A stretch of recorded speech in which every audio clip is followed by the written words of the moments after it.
embryology in the Quran, and its comparison to Aristotle, Galen, and modern science. Now, in the following passages from the Quran, we introduce the concept of stages in human development. God created man from a quintessence of clay. He then placed him as a nutfa, a droplet, in a place of settlement, firmly fixed. Then we make the nutfa into an alaka, a leech-like structure, and then he changed the alaka into a mudga, a chewed-like substance. Then we made out of that mudga isam, I can't read too well here, skeleton, and then we clothed the bones with muscles. Then we caused him to grow, and then we came into being and attained the definitive human form. So blessed be God, the best to create. Fetal development can be staged in different ways, based upon time or based upon different organs and different systems. The Quran describes it based upon microscopic appearance, and that description was well advanced in terms of the knowledge of the Prophet, peace be upon him, and in terms of lack of instruments to enlarge the specimens. That's why Professor Keith Moore had no objection in accepting that the description was miraculous according to the scientific development of the time the Quran was revealed. Now let's examine the claim that this miraculous description of embryology might have been plagiarized from Aristotle or Galen, the ancient scientists who covered a wide range of science in their work, including the development of the fetus, and how the Quran used the right wordings to escape becoming unscientific for all future generations.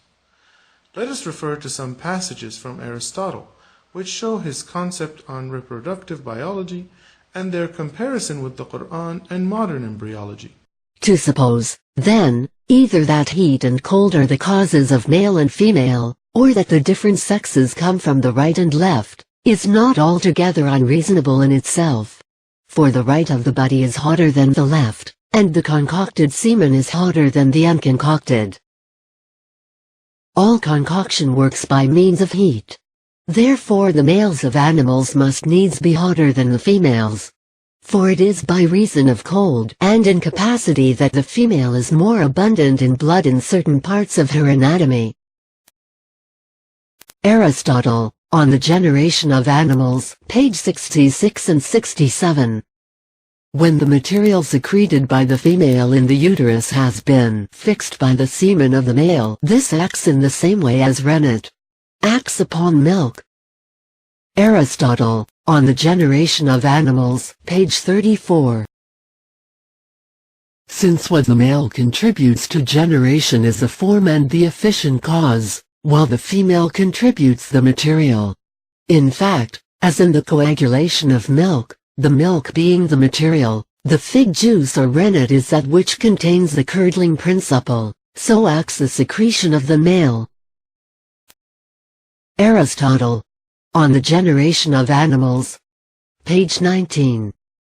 Is plain that the female does not contribute semen to the generation of the offspring. Aristotle, on the Generation of Animals, page 17. Aristotle was a very great scientist, and he was very efficient observer of nature. He compared anatomy of many animals, but he didn't have all the advanced technology of current times, so he did commit mistakes. He thought that semen was formed in men after a workup or concoction of blood. The blood was ought to be deficient in women due to its regular flow out of their body. So female cannot have any contribution in offspring formation. The menstrual flow was the material which was acted upon by semen to form the child, and the quantity of blood mattered and was supposed to be in right proportion. He also thought that women need to have uterus to store the blood, and the organ which stores blood need to be larger than the male passages which transmit semen. So uterus is a big organ in the females. We know that uterus doesn't store blood. He thought males and females are formed on different sides of uterus, although he wasn't very sure. He also thought that men should be hotter as they need to do concoction of blood to create semen, while women don't need to do that. Any of such concepts are not taken in the Quran, Aristotle had the concept that females have lesser teeth than males. Quran escapes such errors. This much is for the difference.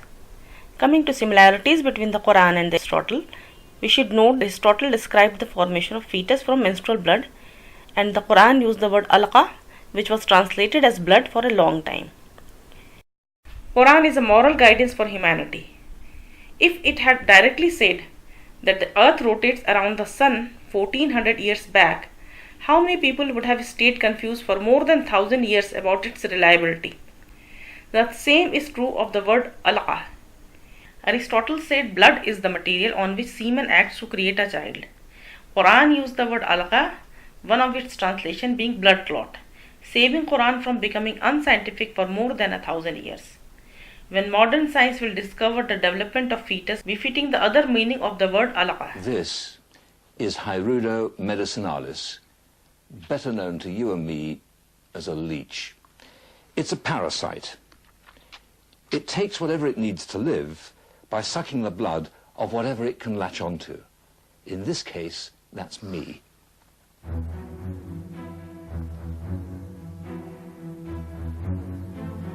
As it sucks my blood, it takes from it all that it needs to live. It literally lives off me. And the whole of pregnancy is shaped by a similar kind of parasitic relationship. Unlike the leech, the developing embryo doesn't suck the mother's blood, but it does raid her blood for the raw materials it needs to grow. From the word go, both leech and embryo are out for themselves.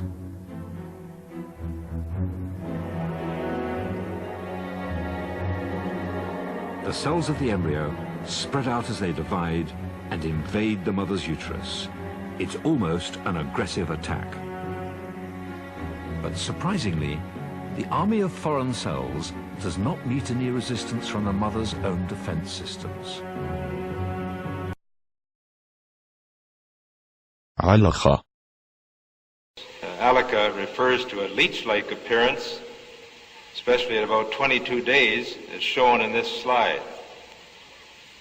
This is a leech, and this is the human embryo, about 23 days. I think you have to agree that the similarity between these structures is amazing. جلطة دموية. دم. In my opinion, many scholars might have chosen a clot of blood to translate Alaka was because they might have some knowledge of Aristotelian description of embryology, which described fetus to develop from menstrual blood. The common word for blood clot is dam. And if the Prophet had read the Aristotle, and if he was the author of the Quran, he would have surely used this word to comply with Aristotle. But nowhere in the Quran any other word was used in the Quranic staging except Alaka. And it was used in the Quran as Alaka is the word that was most proper for all generations of people to understand that we humans have developed through various stages by the power of God, which is what God wants to convey to us. For ancients, translation of Alaka was a clot of blood, complying with Aristotle, and for us it is something that clings. Thus Allah has taken care of a believer's faith in every generation, and Quran can never be called unscientific for any new development in science. That's why every statement in the Quran that relates to science is such that you cannot falsify it. But the one searching for a scientific statement that will explain the conditions to properly describe ICSI or intracytoplasmic sperm injection, or to get criteria of selecting a proper embryo to transfer for best outcome of IVF, then he is mistaken.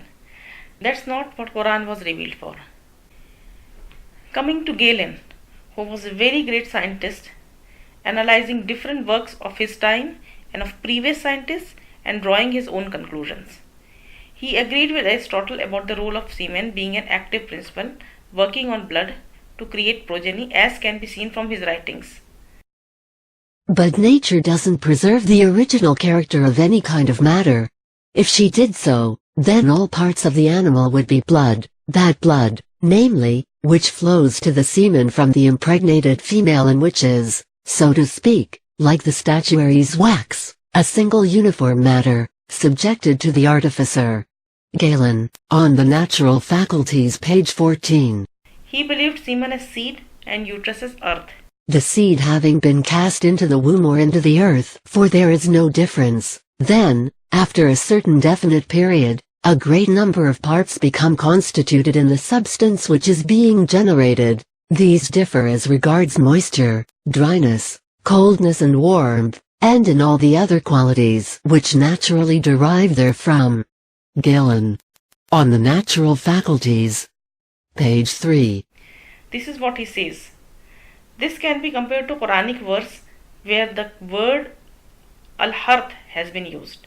But Galen describes the growth further, saying that in its substance generate different parts which differ in heat, coldness, moisture and dryness.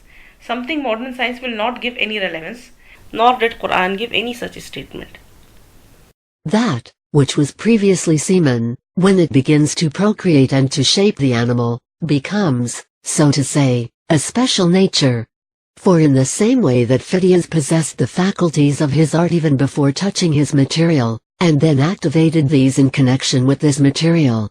For every faculty remains inoperative in the absence of its proper material, so it is with the semen. Its faculties it possessed from the beginning, while its activities it does not receive from its material, but it manifests them in connection therewith. Now, it is not for the wax to discover for itself how much of it is required. That is the business of Phidias. Accordingly the artificer will draw to itself as much blood as it needs. Here, however, we must pay attention and take care not unwittingly to credit the semen with reason and intelligence. Galen, On the Natural Faculties, page 15. His concept of semen and menstrual blood was also not in accordance with modern science. He believed semen as active principle acting upon menstrual blood, from which fetus arises. This is wrong as per modern knowledge. Quran also does not describe any such concept.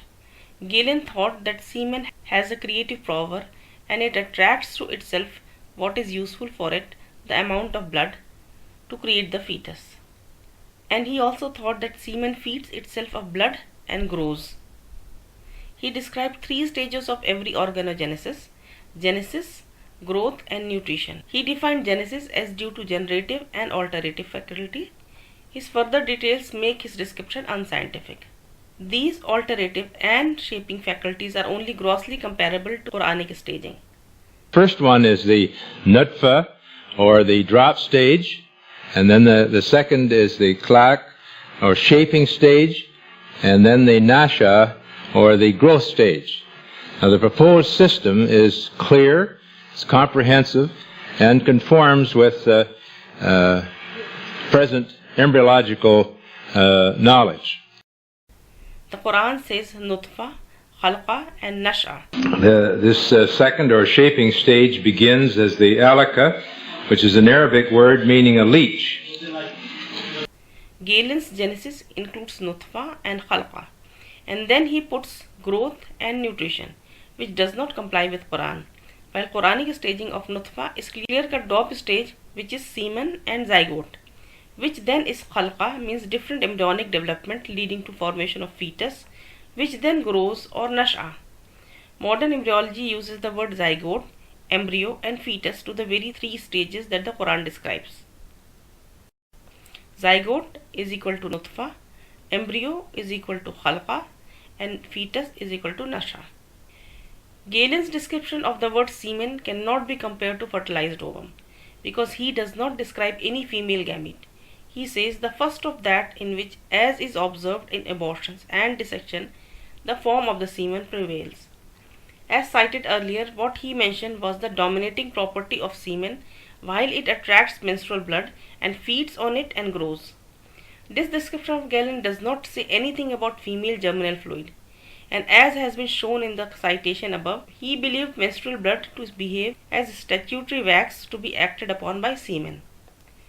So this form of semen prevails cannot be inferred as zygote or embryo of modern embryology. He then describes the flesh filled with blood in which heart, liver and brain develop, and he stated that every organ has its own faculty leading to its formation based upon principles of attraction, which means it attracts what is needed, and on principle of elimination, which means it eliminates what it doesn't need, and alterative faculty, which means that changes the base material to the final material, such as blood changing into organs. These principles are not befitting to modern scientific advancements, and Quran does not describe any such thing. So what we can conclude that all ancients had a philosophy of embryological development which does not comply with modern science nor with the Quran. Wordings in the Quran are Jawami al-Kalim, the shortest expression with the widest meaning, and so it apparently seems to comply at times with ancient texts, but escapes including any unscientific notions present in those texts. And if we examine the plentiful description of embryo development in the Quran, we can feel assured that it is in accord with the modern scientific developments. I am not quoting any hadiths in this treatise because Prophet ﷺ himself advised Muslims not to attribute technological knowledge to him. All hadiths related to embryo development were about destiny of humans and were not narrated to tell about embryological developments. Ya Allah, Ya Allah, Ya Allah, Ya Rahman, Ya Rahim, Ya Malik, Ya Quddus, Ya Salam, Ya Mu'min, Ya Muhaymin, Ya Aziz, يا جبار يا متكبر أنت الخالق أنت البارئ المصور يا غفار يا قهار سبحانك